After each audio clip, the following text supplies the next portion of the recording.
እርሶ ለቢሮ አድርተዋል አላደሉ አላዳላም እንደዚህ አይነት ስብዕናም የለኝም ለምንድነው ማድ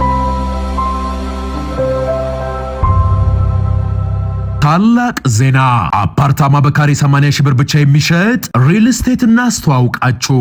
ኃይሌ ጋርመንት በ4 ዓመት 3 ሳይቶችን ጥንቅቅ አድርገን ሰርተን ያስረከብን ሲሆን አሁን ደግሞ ኃይሌ ጋርመንት አፍሪካ ሲዲሲ ፊት ለፊት ወይም ንፋስ ስልክ ላፍቶ ክፍለ ከተማው አጠገብ በካሬ 80 ሺህ ብር ብቻ ዘመናዊ አፓርታማ እየሸጥን እንገኛለን። ባለ 2 መኝታ በ7.2 ሚሊዮን ብር ጠቅላላ ክፍያና በ2.1 ሚሊዮን ብር ቅድመ ክፍያ፣ ባለ 3 መኝታ በ8.8 ሚሊዮን ብር ጠቅላላ ክፍያና በ2.6 ሚሊዮን ብር ቅድመ ክፍያ፣ ቀሪውን ያለምንም ወለድ በአመች አከፋፈል ይከፍሉታል። በተጨማሪም በአመት ከ6 ወር የሚረከቡትና ተሰርተው ያለቁ አፓርታማዎች በሽያጭ ላይ ነን። ልብ ይበሉ፣ የዋጋ ለ10 ቤቶች ብቻ የወጣ ስለሆነ ፈጥነው ይደውለው። ሁኔታ አቤቱታ ቀርቦ አይተነዋል።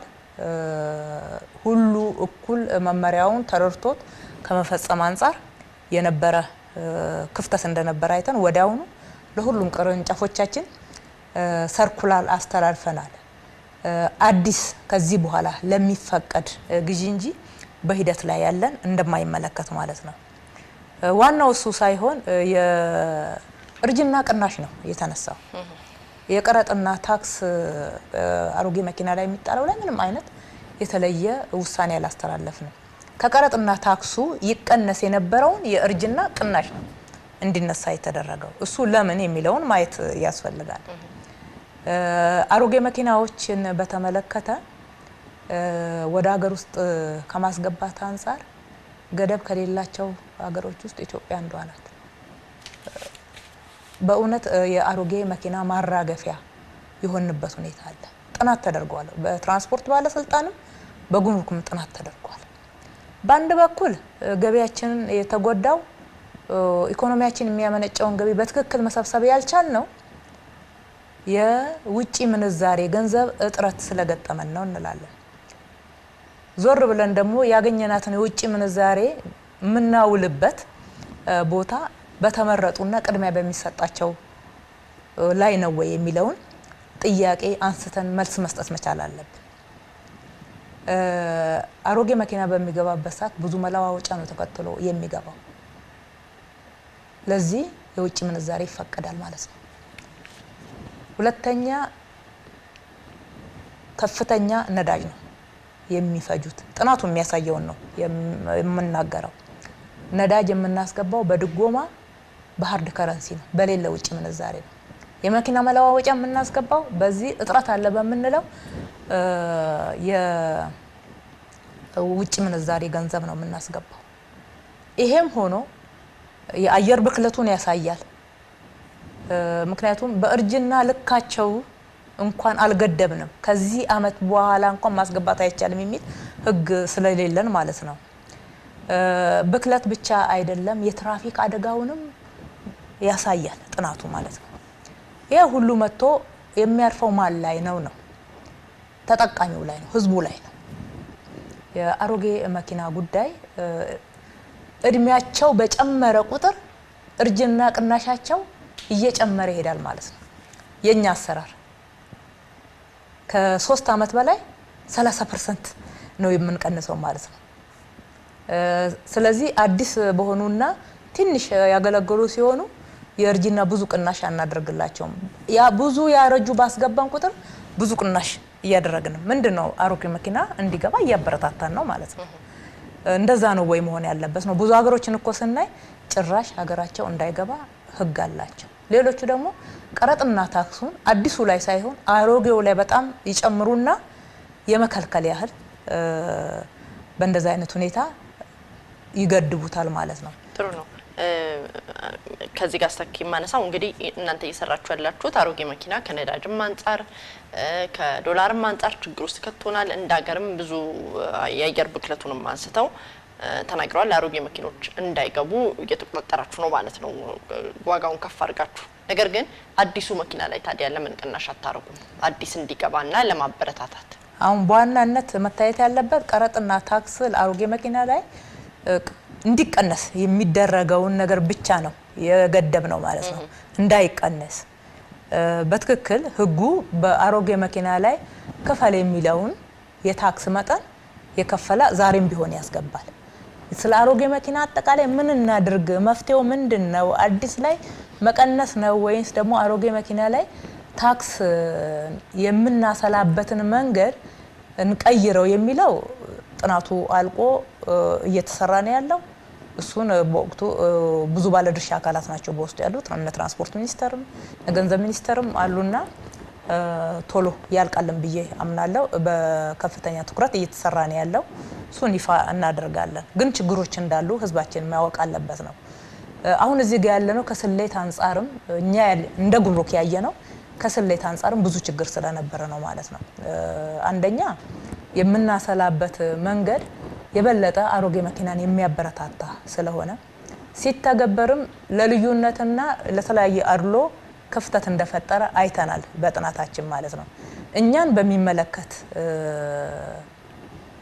እንትን ውስጥ ገደብ ውስጥ ቢያንስ አሮጌ መኪና ላይ የሚደረገው የእርጅና ቅናሽ የተለየ አስገዳጅ ህግ በኢትዮጵያ ውስጥ የለምና ስለዚህ ለጊዜው አቁመን ጥናቱ አሁን በተጠናው መንገድ ህጉ ዋናው ህግ ይወጣል በዛ መንገድ ስለ አሮጌ መኪና እንደ ኢትዮጵያ ነገር መወሰን ያለብን ይሆናል የትራንስፖርት አማራጭ እኮ ግን ምንም አላደረጋችሁም አሮጌ መኪኖቹ ሻይግቡ ሰዎችም እንዳይገዙት እንዳይደፍሩት ሌክዠሪም ነገር ሊሆን ነው ወደፊት እንግዲህ አሁን ሰዎች አሮጌ መኪና መንዳት አይችሉም ቀረጥ የነበረው 30% ቅናሽ ወደ 100% እንደ አዲስ መኪና ይገባል የእርጅና ቅናሽ አዎ የእርጅና ቅናሻቸው የለም ተነስቶላቸዋል ከአዲስ መኪና እኩል ይከፍላሉ ማለት ነው አዲሱ መኪና ላይ ደግሞ ለማስገባት ማበረታታቻዎች ይሉ የአዲስ መኪናና የአሮጌ መኪና ቀረጥ አሰላል እና ልክ እንትኑ መጠኑ እኩል አይደለም ሆነም ቀረም መኪና እየተወደደ መምጣት አይቀርም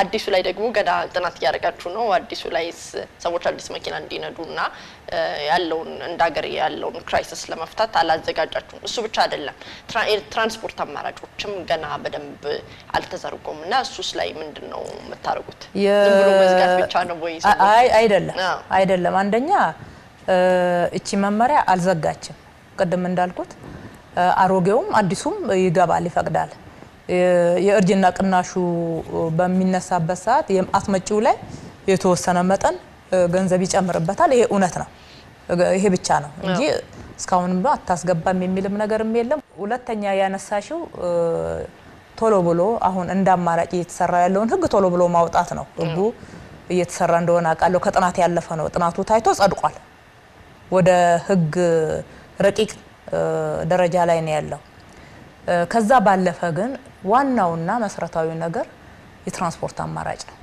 የትራንስፖርት አማራጭ ላይ የትራንስፖርት ሚኒስቴር በጣም እየሰራ እንደሆነ አቃለው ዝርዝሩ ምንድነው የበለጠ እዛ ማየቱ ጥሩ ነው የሚሆነው ብዬ አስባለሁ ስለዚህ ትክክለኛ አሮጌ መኪና በጣም ያረጁ መኪናን ወደ ኢትዮጵያ ማስገባት የትራንስፖርት አማራጭን ይፈታል የሚል እንደዛ አይነት ጥናት የለም የትራንስፖርት አማራጭን በሱ ነው ወይ የምንፈታው ጉዳቱን እኮ በጥናቱ እኮ አየነው ጉዳቱን በሰው ህይወት አደጋ እየደረሰ ዜጎቻችን እየሞቱ መለዋወጫውን ለማስገባት እቺኑ ያለችን የውጭ ምንዛሬ እየተሻማ ያለንን ነዳጅ በድጎማ ከህዝብ የህዝብ ገንዘብ በድጎማ የምናስገባውን ነዳጅ ፍጆታው በጣም እየጨመረ በየጊዜው የምናስገባው ነዳጅ በውጭ ምንዛሬ ነው እሱ እየጨመረ ሌላውንም ጉዳት አብረን ካላየ ነው ይሄኛውን ብቻ ከውስጡ መዘን የምናይ ከሆነ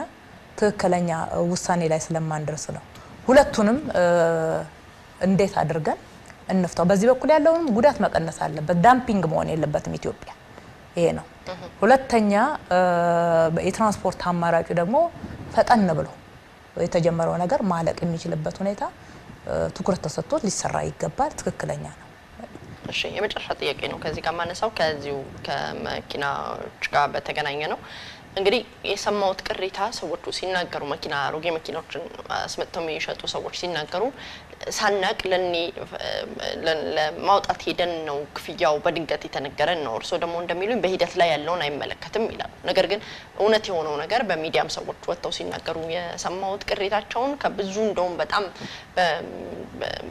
ጩኸት ባለው ድምጽ ነው ሲናገሩ የነበረው እንደዚህ ክፈሉ ተብለን አልሰማንም ነው ይሄን ምን ማሻሻያ ታርጉላችኋላችሁ ወይም እርሱ ዕውቀት እንደዛ ተብሎ የተነገረበት ሁኔታ ስላለ መመሪያው አዲስ ስለሆነች ሰራተኞቻችንም በደንብ ያልተረዱት ነገር ይኖራል እንደዛ ሳይሏቸው ከመሬት ተነስተው ያሉ ብዬ ስለማልገመት ማለት ነው ስተት ነው በሂደት ላይ ያለውን አይመለከትም ስለዚህ እሱ እንዲስተካከል አድርገናል መልካም እሺ ወደ ሌላ ጥያቄ ሳልፍ እንግዲህ በአገሪቱ ውስጥ ያለ የኃይል መቆራረጥ ነበረ አሁን ለይቶለት ጭራሹኑ ወደ በፈረቃ ሆኗል ያው ግድቡ ችግር ገጥሞታል የውሃ እጥረት አለበት ሆነም ቀረም ፋብሪካዎች ይቆማሉ ንግዱ ይቀዘቀዛል በመብራት በኃይል የሚሰሩ እንቅስቃሴዎች በሙሉ ይቆማሉ በዚህ ውስጥ የገቢ አሰባሰባችሁ እንዴት ይረዳል ነጋዴውን እንዳገር እናንተን ብቻ ሳይሆን ወይም ደግሞ የገቢ ሚኒስትሩን ሳይሆን ኃይል መቆራረጥ ባለበት ሁኔታ ያሉ የሥራ መቆሞችን በምን ተካክሷቸዋላችሁ እንግዲህ ይሄ ለነጋዴው ብቻ ሳይሆን አጠቃላይ ሀገራዊ ሁኔታ የገጠመን ነው የኛ ገቢ አሰባሰብም ላይ ምንም ተጽዕኖ የለውም የሚል እምነት የለንም ምክንያቱም ብዙ አምራች የሆኑ ፋብሪካዎች አሉ ሌላውም ነጋዴ እንደዛው ኤሌክትሪክን ተጠቅሞ የሚሰራ በመብራት ኃይል በኩል አንዳንዶቹ ላይ እንደ ተቋሙ እንደ ካምፓኒ ሁኔታ ማለት ነው በተለይ ብዙ ከያዛቸው ስራዎች ከሀገራዊ ጠቀሜታው ከሚያስተዳድረው ሰራተኛ ከእንደዚህ አንፃርና ብልሽት የምርቶች ብልሽት እንደዚህ እንዳይገጥመው የተደረጉ ጥንቃቄዎች ያሉ ይመስለኛል ሲሰጡ ከነበሩት ማብራሪያዎች እኛ ጋር ግን ምንም አይነት ተጽዕኖ አያሳድርም የሚል አይደለም አንዳንድ ጊዜ ሀገር ላይ እንደዚህ አይነት ሁኔታዎች በሚያጋጥሙበት ሰዓት በጋራ የምንከፋፈለው በርደን ነው ይሄ ግን ለአጭር ጊዜ እንደሚሆን ሰምተናል በዛም በኩል ከፍተኛ ትኩረት እየሰጠው እንዲሰሩት እየተደረገ እንደሆነና በከፍተኛው አመራር የተለያዩ ድጋፍ እየተደረገላቸው እንደሆነ አውቃለሁ በአጭር ጊዜ ከችግሩ ውስጥ የምንወጣበት ሁኔታ ይኖራል የሚል እምነት አለኝ መልካም ወደ እርሶ ስመለስ እንግዲህ አንዳንድ ቅሬታዎችን ሰምቻለሁ ወይዘሮዋ በዘር ቀረብ የሚላቸውን እና በዘር ጠጋ የሚላቸውን ሰዎች ሹመት ሰጥተዋል ተብለው አንዳንድ እንቅስቃሴዎች ነበሩ እርሶም ይሄንን እንደማይዘነጉት ተስፋ አደርጋለሁ በተቋም ደረጃ የዘር መድሎ አርገዋል እርሶ በብሔር ማለት በብሔር የሚል ነገር በሶሻል ሚዲያ በሚኒስትሪም አንድ ሁለት ሚዲያዎች አስኪደውታል ሰምተናል ቅሬታ መጥቷል እኛ ጋር የሚል ሪፎርም ነው ያደረግነው ይሄንን ቤት ከሱ ማየት ጥሩ ነው የሚሆነው ነጋዴው ጋር የነበረውን የትላንትና ሁኔታ መርሳት አይገባም አንዱ ግብር የሚከፍልበት ሌላው ደግሞ የማይገባ ግብር ተወሰኖበት ከስራ ውጪ ጭምር የሚሆንበት አገርም ህዝብም ሰራተኞችም የሚጎዱበት ሁኔታ ብዙ ማሳያዎችን ማንሳት ይቻላል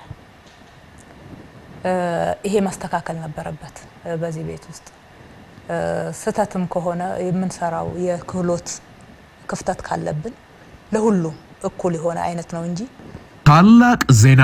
አፓርታማ በካሬ 80 ሺህ ብር ብቻ የሚሸጥ ሪል ስቴት እናስተዋውቃችሁ። ኃይሌ ጋርመንት በ4 ዓመት 3 ሳይቶችን ጥንቅቅ አድርገን ሰርተን ያስረከብን ሲሆን አሁን ደግሞ ኃይሌ ጋርመንት አፍሪካ ሲዲሲ ፊት ለፊት ወይም ንፋስ ስልክ ላፍቶ ክፍለ ከተማው አጠገብ በካሬ 80 ሺህ ብር ብቻ ዘመናዊ አፓርታማ እየሸጥን እንገኛለን። ባለ 2 መኝታ በ7.2 ሚሊዮን ብር ጠቅላላ ክፍያና በ2.1 ሚሊዮን ብር ቅድመ ክፍያ፣ ባለ 3 መኝታ በ8.8 ሚሊዮን ብር ጠቅላላ ክፍያና በ2.6 ሚሊዮን ብር ቅድመ ክፍያ፣ ቀሪውን ያለምንም ወለድ በአመች አከፋፈል ይከፍሉታል። በተጨማሪም በአመት ከ6 ወር የሚረከቡትና ተሰርተው ያለቁ አፓርታማዎች በሽያጭ ላይ ነን። ልብ ይበሉ፣ የዋጋ ለ10 ቤቶች ብቻ የወጣ ስለሆነ ፈጥነው ይደውለው። እርስዎ ለቢሮ አድርተዋል? አላዳላም። እንደዚህ አይነት ስብዕናም የለኝም። ለምንድን ነው የማዳላው? የኦሮሞ ህዝብ ጥያቄ እኮ በአድሎ ልጠቀም አይደለም፣ የእኩልና ፍትሃዊ ተጠቃሚነት ጥያቄ ነው ይዞ ወደ ሜዳ የወጣውና በብዙ ሰዓት ውስጥ ያለፈው። ሌሎችም ኢትዮጵያውያን ጥያቄያቸውን ያድሎ ነው ብዬ አላምንም። በአድሎና በፍትሃዊነት በኢፍትሃዊነት ለህዝብ ጥቅም ማስገኘትም አይቻልም። ስለዚህ ይሄ ዘመቻ ምንድነው የሚለውን ማየት ያስፈልጋል። እንግዲህ ሲነሳ እንደሰማነው ከአጠቃላይ ከመስሪያ ቤቱ አመራር ውስጥ የተወሰነ ቁጥር በስማቸው ኦሮሞ የሆኑትን በመቁጠር አድሎ ተደርጓል፣ መስሪያ ቤቱን በኦሮሞ ሞላቸው የሚል ክስ ነውና እንዲህ ወርጄ ቁጥር ባላነሳ ደስ ባላይ ነበረ።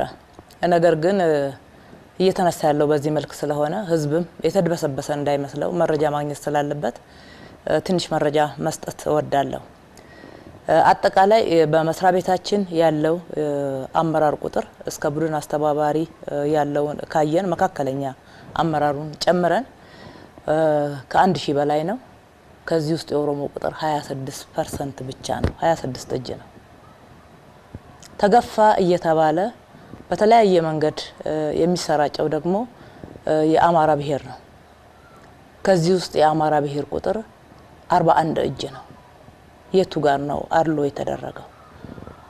ሌሎችም ብሔር በዚህ ሰዓት ማንሳት አልፈልግም፣ ምክንያቱም በፉክክር መልክ በሚመስል መንገድ እየተነሳ ያለው በአማራና በኦሮሞ መካከል ስለሆነ ትክክል አይደለም ብዬ አምናለሁኝ። ላቋርጦስና በዛው አንድ ላይ ጠቅለል አድርገው ይመልሱልኛል። እንግዲህ በሰፊው እንደሚነገረው የኢትዮጵያ ፖለቲካ በፓርቲ ደረጃ በሶስት ፓርቲዎች የሚዘወር በትልልቅ ፓርቲዎች በዋት በኦህዴድ በኦዲፒና በአዴፓ የሚዘወር ነው እና ፖለቲካውን የሚያሽከረክሩት እነሱ ናቸው ይባላል። ነገር ግን በዚህ መሀል የሀረር ሰው የሶማሌው ጋምቤላው ከዚህ ተፈናጥሮ ከስልጣን የሚወጣበት ምክንያቱ ምንድነው?